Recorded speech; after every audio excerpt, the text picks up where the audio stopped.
Parker 400, the main objective was to come here and have a good clean race, not have any issues, and then just get to the finish and see where we end up.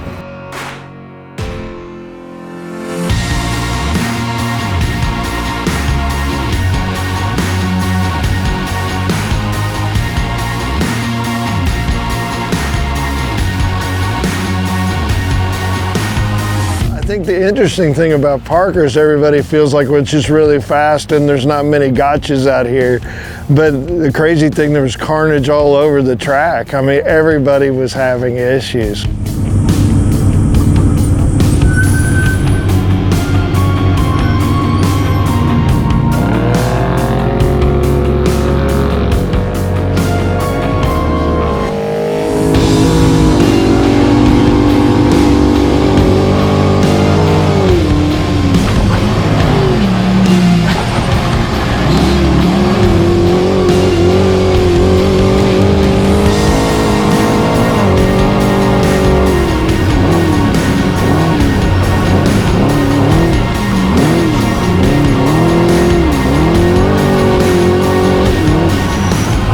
Qualifying was clean. We had a good run. I just feel our pace was just off. We qualified 11th out of 18. The berms on the infield, if you high side it or don't hit them just right, and the technique, there's a lot to that. So trying to learn my way around that for sure, and they will bite you. If you make a mistake, you will end up on your lead, no doubt.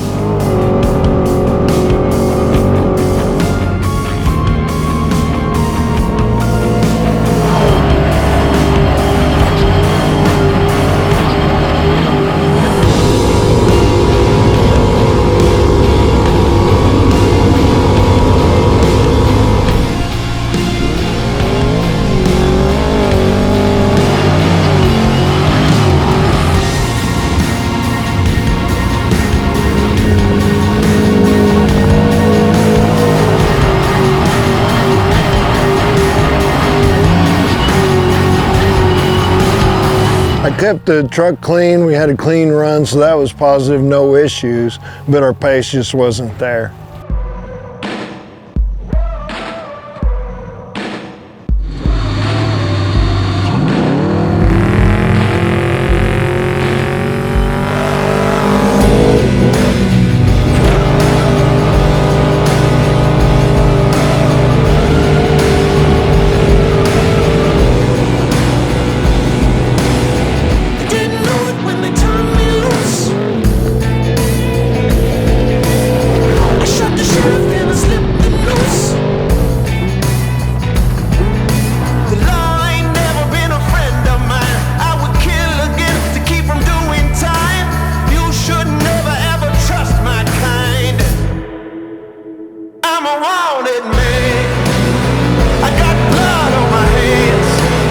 The race started out great, kind of gets settled in pretty quickly here, and you just keep chipping away. You know, it's 400 miles, you just keep going, and you see guys obviously pulled over on the side of the road. It happens. I mean, other people break, you just hope it's not you.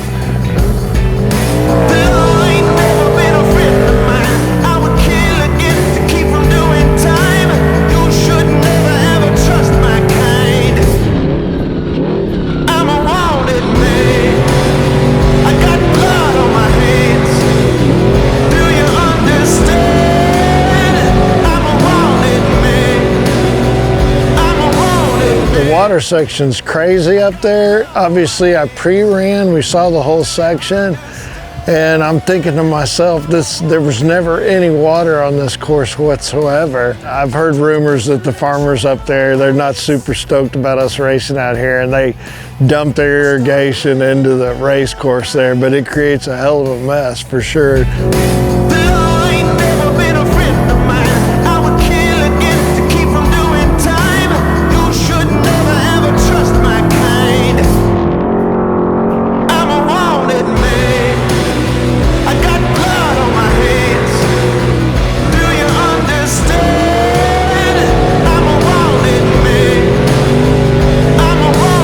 The guys at Midway advised us, I mean, we were already up to 7th on the road, so we were climbing the ladder, you know, after starting 11th.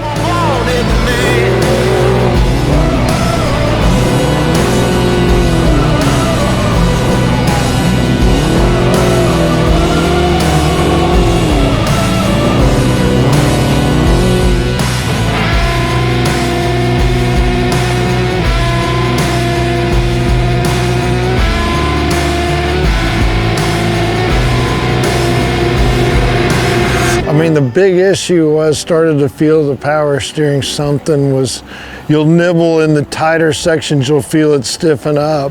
Got to the point I was driving it about just after 100 to 110 with no power steering through the goat trail, the gnarliest section on the course, trying to get to the main pit, just hoping they could fix it and not knowing what was going on.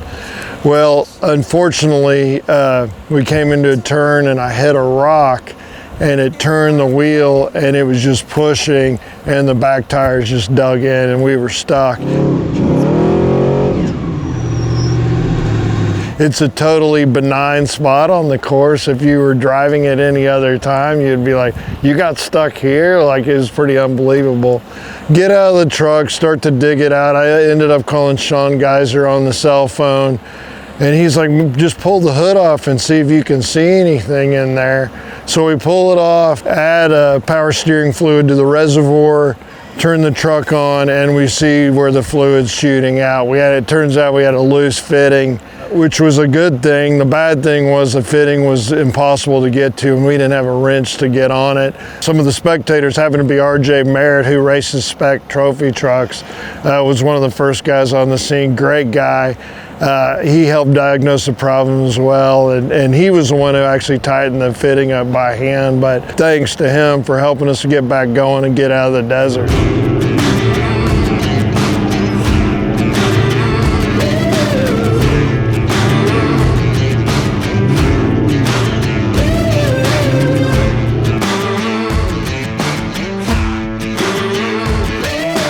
Pulled into the pit, obviously they had wrenches ready and they were able to get on the fitting, and I know Tyler Canfield, our mechanic, hammered on the fitting just to get it as tight as he could, and we were back going, had power steering again.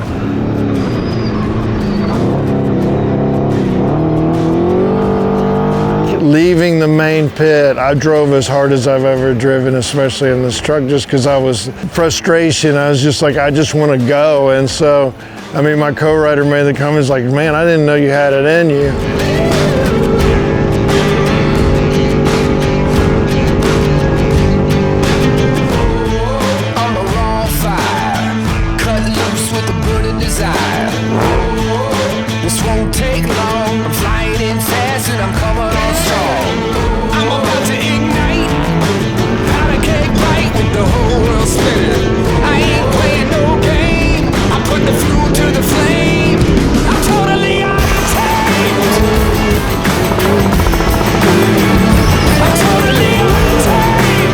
Did the whole lap. By then the water had dried up by the farmer's field. Thank God. I don't know if I could have handled that again.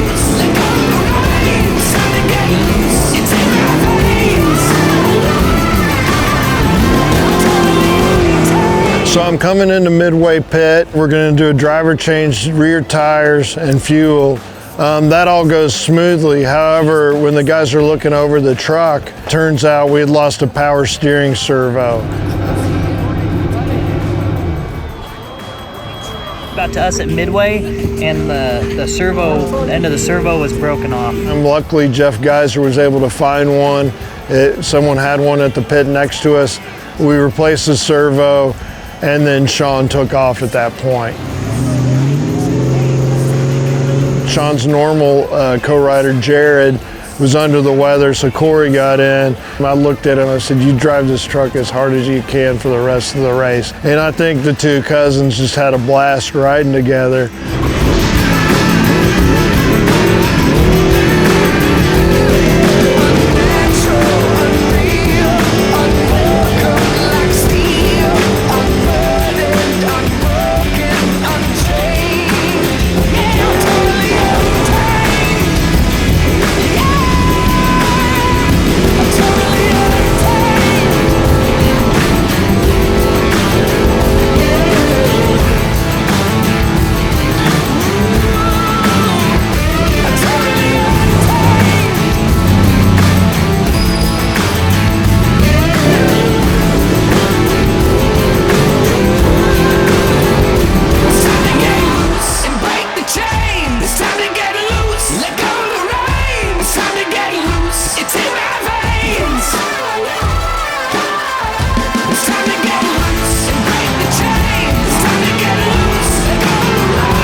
Unfortunately, when they got back to the main pit, everything was going great, but we had timed out by that point, so we got taken off the race course, and that was the end of that. So I think Sean got a grand total, maybe 50 miles in the truck or something like that. We tried to make it before they cut us off, but we missed the cutoff by a couple minutes and had to stop early. So.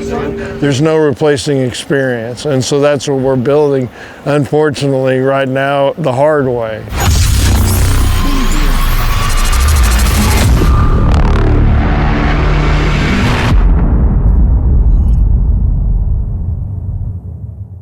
You remember the last time you got stuck? Knock on wood, I've never gotten stuck. Ever. Ever? So, ever. Nope. Never. What about like 12 hours in Baja, like stuck? Oh, yeah. No, not stuck in a silt bed. No, I never got stuck in a silt bed. Stuck on the side of a mountain in the middle of Mexico, I've been there before for a long time.